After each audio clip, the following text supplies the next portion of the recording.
I knew I had to try something, anything, to prevent that from happening again. I remember I sat down on the edge of my bed, coat and all, and I just began talking. I don't remember what I said exactly, but I proceeded as if there was a being there who could hear me, and I simply explained what had happened. That Kathy had needed to move away, and that I was attracted to this place. I needed a place to live. I understood a change could be disturbing, but I thought we might get used to each other and need not bother each other, and that all could be well, and so on. I talked for a long time, until I felt I had made clear my good intentions, and until I had nothing else to say. Then I went out to my hallway kitchenette and fixed some supper, and ate, while gazing into the living room fireplace. It was not a working fireplace, but Kathy or someone had painted the interior of it black and dotted it with little iridescent stars and planets. It looked like an interdimensional doorway, but a friendly and beautiful one. I felt very peaceful and very tired, and soon I got ready for bed, with tired starting to win out over scared. Finally, I crawled under the covers, took off my glasses, closed my eyes. For a while, I kept opening my eyes and looking around, as if seeing what I feared might help. And then, oh no, there was something over by the fireplace.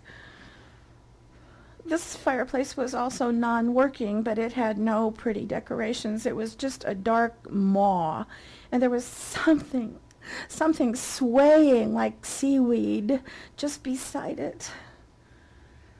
I grabbed my glasses and felt the choking fear now filling my throat.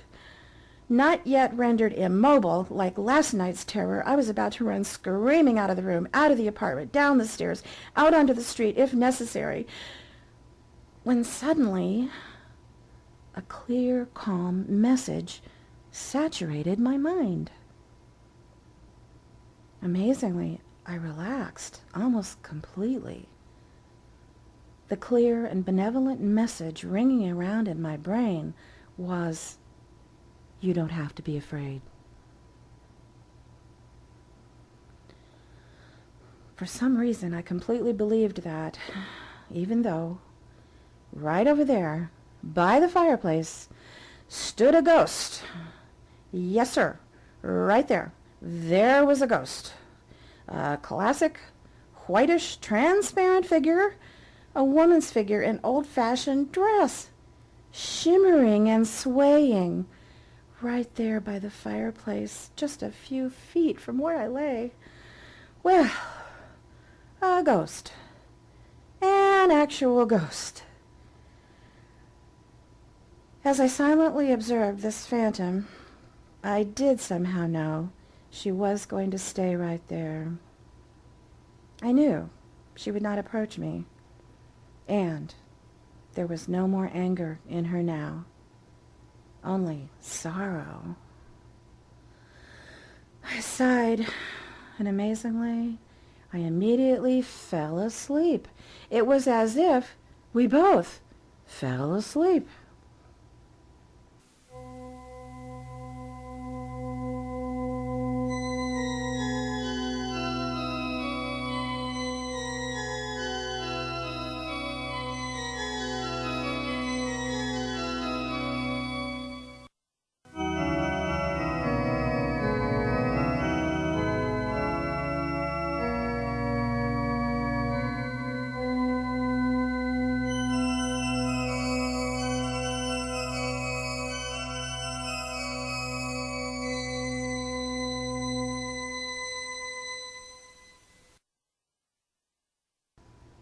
Well, after that, things began to normalize around there. I finally got all my things sorted out and began to have company now and then. A month or two had passed when I met a hypnotist psychic named David, his partner John, and David's wife Martha, a student of Rudolf Steiner. These were very sweet and interesting people who visited me a few times. I listened to their stories and theories, but as yet I hadn't told them of my own adventure right in this apartment. One evening with David and Martha, he excused himself to use the bathroom. As he came back through the bedroom, I called to him, "Hey, David, do you sense anything strange in there?" Immediately, he responded, "You mean the woman by the fireplace?" Chills and smiles. "So, you know about her," David said. He was so used to seeing things that other people didn't that he only commented when he thought appropriate. So I told the couple what had happened, that nothing had happened since, and that I really hadn't known if she was still there. David asked me if I wanted to know more, and I said of course. So he went back into the bedroom to talk to the ghost. Martha and I chatted about more mundane things out in the living room. I noticed it was totally silent in the bedroom all the time David was in there. I half expected him to say he couldn't reach her or whatever when he came out, but he had a report. He said that this woman's beloved father had died not exactly in that space, but in this house around 100 years ago, and that she felt responsible. If only she had done this, if only she had done that or the other, Father would have survived his illness. If only she had not displeased him earlier in their lives. David tried to get a name for her, but all he kept perceiving was daughter.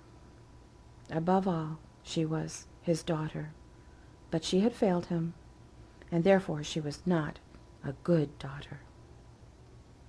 Father's spirit had passed on, but she remained stuck in the house, weighted by grief, gravid with guilt. She used to roam around the whole place in constant, restless regret. But when Kathy came to live there, this ghost woman became attracted to her peaceful and artistic nature. For the first time in nearly a century, daughter had found some peace. She settled down in Kathy's bedroom by the fireplace, and there she rested in a semi-twilight state until that awful day for her when Kathy moved out and I moved in. How she hated losing the modicum of peace she had attained. How she truly wanted to eliminate this intruder, me, who had usurped this room and this place, and thus stirred up all her grief and regret. I believed it. That night after David and Martha left, I found myself once again sitting on my bed, talking to this being who now seemed so very understandable to me. I sympathized with her pain, then found myself explaining that I was sure the best way to be a good daughter was to allow herself to move on to where her father was, that the last thing he wanted was to be separate from her, unable to comfort her, as she paced around or stood about, isolated by pain and regret. The next morning, I woke up fully dressed in the clothes I'd had on the night before. I had fallen asleep talking to her. And now the Saturday morning sunshine was pouring in full force through the east window. The room seemed so clean and bright and shining, and I can most assuredly say that had nothing to do with my housekeeping. There was just so much light and such fresh air, even though the window was closed. Then I knew.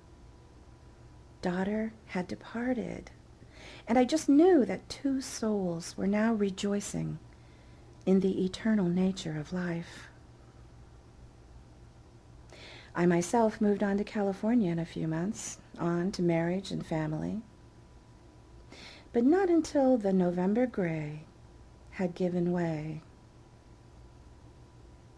and a most beautiful Baltimore springtime had soaked my own soul with lovely skyscapes and beautiful memories.